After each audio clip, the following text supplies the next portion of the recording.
अयोध्येत राम मंदिराची प्रतिष्ठापना पार पडल्यानंतर संपूर्ण देशात निवडणुकीचे वारे वाहायला लागलेले आहेत। अशातच इच्छुक उमेदवारांकडून जोरदार तयारी करत निवडणुकीचं रणशिंग फुंकलं जातंय।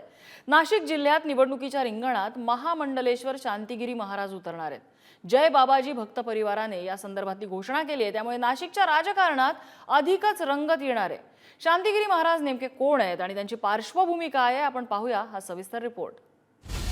महामंडलेश्वर स्वामी शांतिगिरी महाराज पुन्हा लोकसभेच्या आखाड्यात उतरण्याचा निर्णय घेतलाय। पंतप्रधान नरेंद्र मोदी नाशिकमध्ये आले असताना शांतिगिरी महाराजांनी त्यांची भेट घेतली। याच पार्श्वभूमीवर शांतिगिरी महाराजांनी आपली भूमिका थेट जाहीर करून टाकली। शांतिगिरी महाराज नाशिकमधनं लोकसभा निवडणूक लढवणार असल्याचं बोललं जात आहे। शांतिगिरी महाराज मूळचे नाशिक जिल्ह्यातल्या लाखलगावचे। शांतिगिरी महाराज हे जनार्दन स्वामी यांचे उत्तराधिकारी। संभाजीनगर, नगर, नाशिक, धुळे, जळगाव आणि जालना जिल्ह्यामध्ये त्यांचा भक्त परिवार आहे। भजन, प्रवचन, अनुष्ठान आणि सत्संगाच्या माध्यमातून त्यांनी धार्मिक कार्यात पुढाकार घेतलाय। देशभरात त्यांचे 115 आश्रम आणि 7 गुरुकुल चालवले जातात। अनुष्ठानच्या माध्यमातून व्यसनमुक्तीसाठी त्यांनी मोठं कार्य केलंय। मौनीगिरी महाराज अशी ही त्यांची ओळख आहे। तब्बल 12 वर्ष त्यांनी मौन पाळलं होतं। लोकसभा हे एक मंदिर आहे आणि त्या मंदिरामध्ये देवाचं अधिष्ठान असतं आणि म्हणून त्या ठिकाणी जे खासदार त्या लोकसभेमध्ये निवडून जातात त्यांचं कर्तव्य असतं की सर्व भारतीयांना देव मानून त्यांची पूजा अर्था सेवा करायची। या दृष्टिकोनातून जनसेवा हीच दिशा या माध्यमातून बाबांनीही या लोकसभा निवडणुकीमध्ये लढण्याचं पाऊल उचललं आहे। जय बाबाजी, जय भारत माता। पंतप्रधान नरेंद्र मोदी यांच्या नेतृत्वाखाली धार्मिक क्षेत्रासह नाशिककरांची सेवा करण्याची तयारी शांतिगिरी महाराज यांनी दाखवली।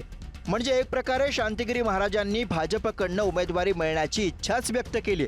पण सध्या शिंदेंच्या शिवसेनेचे हेमंत गोडसे हे नाशिकचे खासदार आहेत, त्यामुळे सध्याचं गणित बघता ही जागा शिंदेंच्या शिवसेनेला सुटू शकते। लोकसभा मतदारसंघामधनं स्वतः पूजनीय शांतिगिरी महाराजांनी उमेदवारी करावी असं ठामपणे साकडं घातलेलं आहे आणि हा विश्वास आहे सगळ्यांना। जसा पांडुरंग विटेवरती येऊन उभा राहिला भक्त पुंडलिकासाठी, तसं या सगळ्या भक्तांना साथ घालून चांगल्या विचाराकरता पूजनीय शांतिगिरीजी महाराज नाशिक लोकसभा मतदारसंघातनं 100% नाही, त्याच्या पुढच्या 1000% सांगतो ते उमेदवारी त्या ठिकाणी करतील।